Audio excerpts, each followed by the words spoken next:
Thanks. You may go. Thanks. Hi, Mr. Chair and members of the House Committee on Judiciary. My name is Diane Behrens.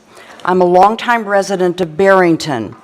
Thank you for allowing me to deliver my testimony in support of House Bill 5127, the Reproductive Health Care Act of 2019, and thank you for your patience tonight. In December 1968, when I was a 19-year-old sophomore at the University of Texas, I found out that I was 6 weeks pregnant. My boyfriend and I were in love. It was the first sexual relationship for either of us. We had been faithfully using the only birth control available to us, condoms. But this time we came up short. Through the local grapevine, we learned that some undergraduate biology majors were performing abortions in their dorm rooms. Much too risky. After days of digging around, we unearthed another option. A licensed physician with a family clinic in the border town of Piedras Negras, Mexico, performed illegal abortions for $165.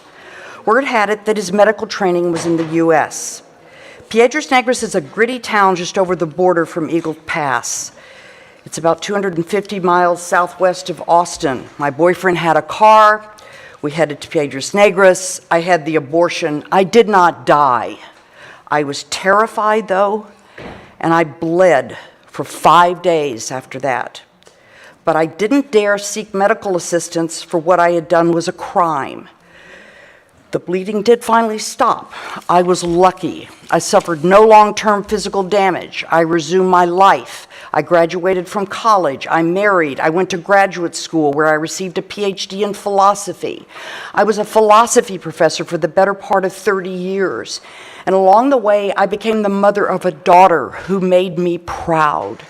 She is an award-winning neuroscientist, and she gave me 3 precious grandchildren. The youngest is just under a year old.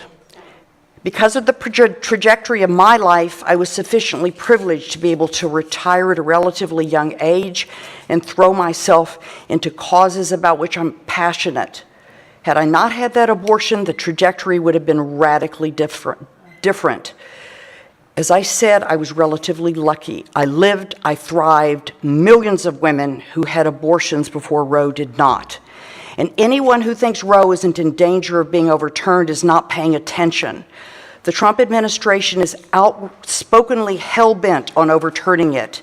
With the vigilant assistance of Mitch McConnell, they gave us Neil Gorsuch, and then they gave us Brett Kavanaugh, and along the way they gave us lower court federal judges openly hostile to women's reproductive freedom. Okay. Would you please wrap it up? I will wrap it up, sure. Thank you. 71% of Rhode Islanders support maintaining safe and legal abortion. Rhode Island legislators are here to represent their constituents, and that means us. I don't ask Rhode Island legislators to choose abortion for themselves, nor to recommend it to their families and loved ones. That's their business. I simply ask them to trust women in consultation with their families and doctors to make responsible choices for their reproductive futures.